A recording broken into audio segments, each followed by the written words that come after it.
Hi, with this video we would like to present how to visualize and manage water system asset data with the mWater portal and how to make the best use of the data to support and inform asset management.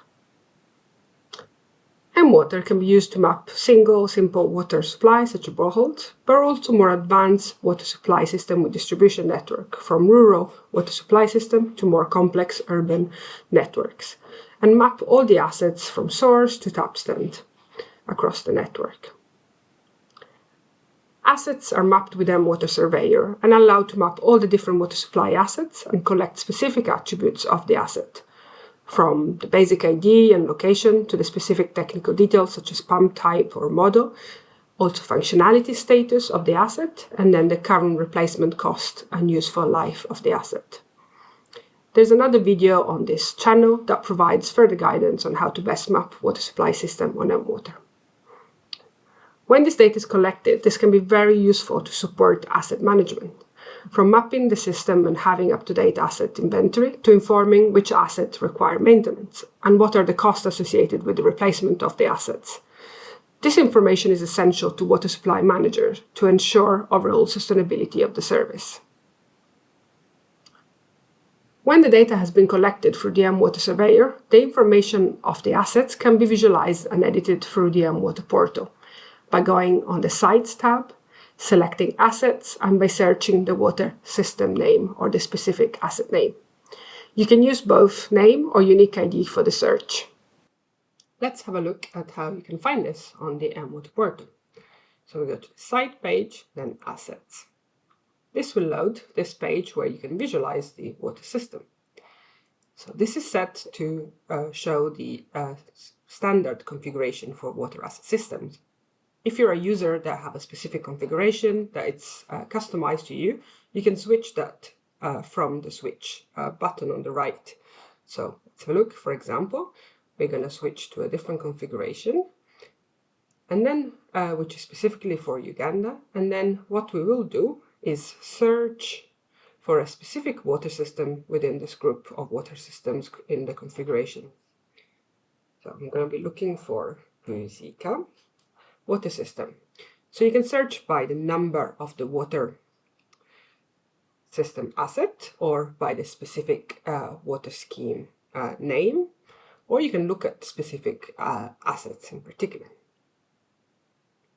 So on this page, what we'll load is a map on the left, which presents all the different assets from the source to the tap stands to the pipe network, and where you can select the different assets, so the pipe or the tap stands. On the bottom, you have the list of all the assets with a hierarchy from the parent asset on the top, which will be, for in this case, the name of the scheme. The Busika scheme will be the highest parent asset, and then all the different child assets sitting under that specific parent asset. And so different hierarchy complexity can be presented here. Then, if we click on one of the specific assets, for example, in this case, the pump house, you can see on the right, you'll have all the different asset information and feature that has been collected for that specific asset. And this is where you can modify and edit the information.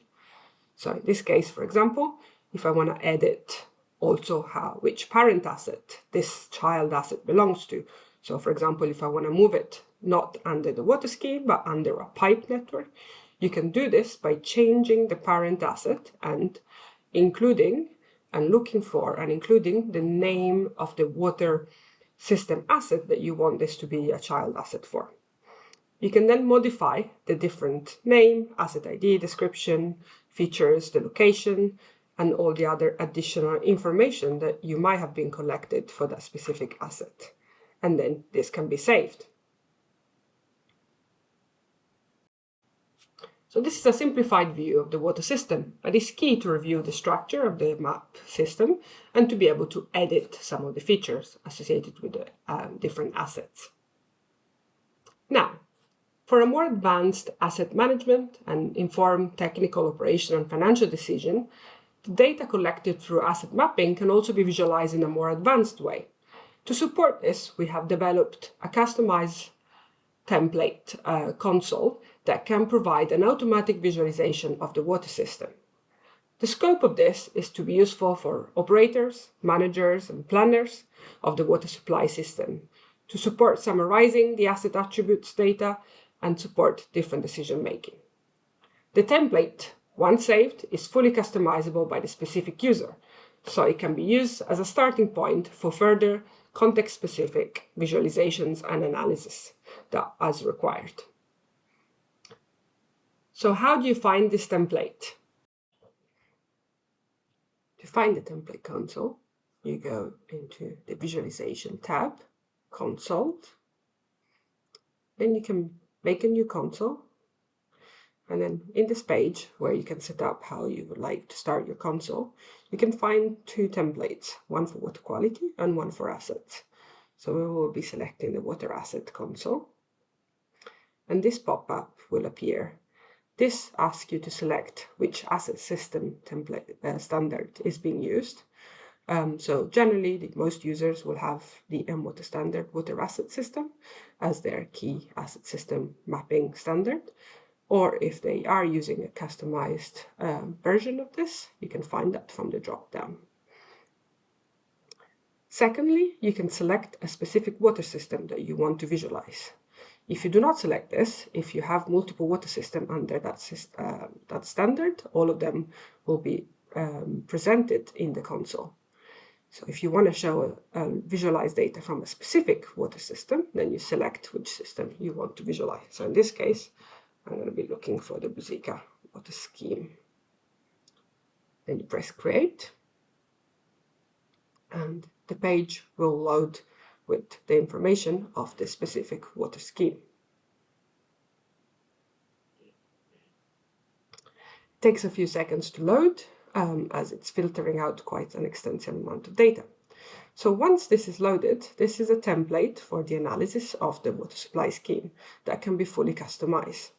First thing, very important, is to save the template with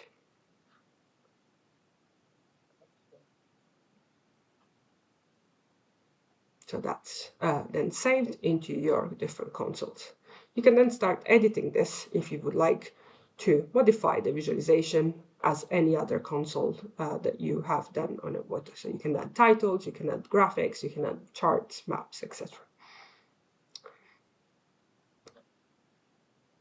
So let's have a look at what the console template includes. This is the landing page that presents some summary information about the water scheme. This includes the number of population that it's served within a certain distance of the water scheme, and this is calculated automatically with the population density data that it's present already on mWater that you can just see being uploaded into the map as well.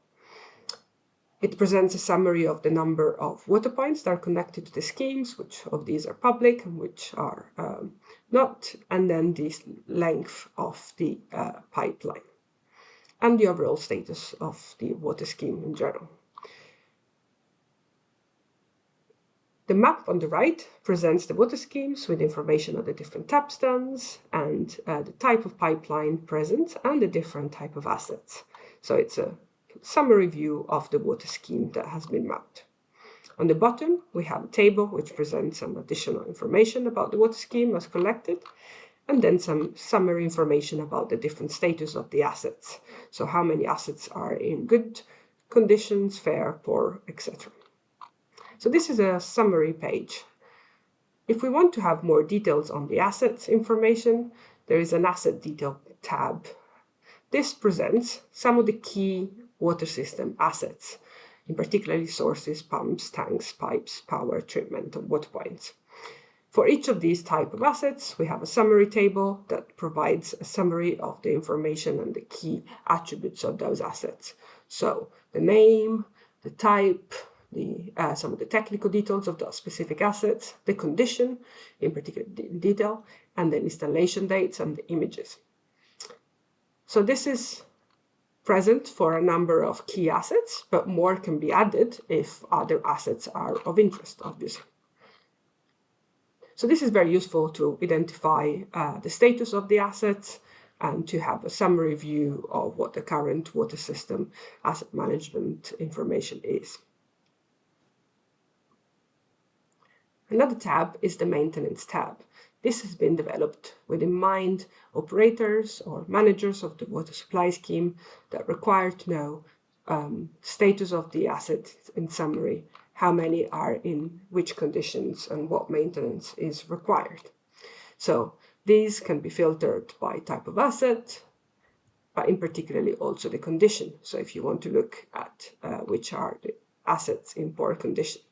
So it really provides a summary overview of the status of the assets and which require maintenance. So a rapid view of the that can inform maintenance plans. Another tab, it's the financial tab. This is an example from a different system, and it provides, the financial tab has been developed to provide summary information of the current value of the assets. So we have an asset replacement, current replacement cost, based on the information that's been collected when mapping the assets. There is an attribute which is called the current replacement cost. So if that information is filled in, the data will be summarized in this page here. So it also provides a quick summary of how many of the assets actually have financial data.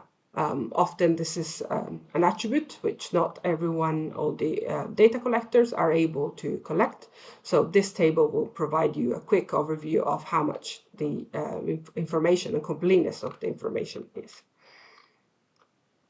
Further down in the financial tab, we have a summary of the value of the assets that exceed the useful lifetime. So this is useful for long-term planning, where we know that some of the assets have reached the end of their life and therefore they need to be replaced. So this graph here summarizes the overall costs of the assets if they have a remaining life and if they have exceeded their lifetime. In this case, they still have a remaining life. So this tab provides a summary overview of some of the financial data as collected for the water scheme. Next, in the console, we have a table of assets. So this is a very simple table that can be easily downloaded, that includes all of the different assets of that specific scheme or multiple schemes. You can then filter by asset type or asset condition. So if you want to have an Excel file of all the assets that require maintenance, so the ones that are poor or very poor, you can use the filter to select those assets. The table will update, and then you can download this as an Excel file. As you can see, this is currently just takes a few seconds and it will download the Excel file. Here we go. Next tab, we have the map of the system in a bit more detail. So this has been developed as a starting point for a more advanced map of the different assets and water schemes, and you can visualize the different type of assets. You can decide which assets you want to visualize and which not from the list on the right side. And you can further customize it with different color coding, different logos, and different size of the icons as for any other map. Finally, the last tab is the instruction tab. We provide a quick summary of what the current console template information, what's included, some of additional instructions on how it can be used, and additional links to resources on water systems mapping on mWater, so how the water assets are actually mapped. So this is an introduction to how to use the customizable template asset console to visualize water system as a more advanced way. And let's remember that we can fully customize these as required. So yeah, this was a summary of how to visualize and manage water system assets with mWater.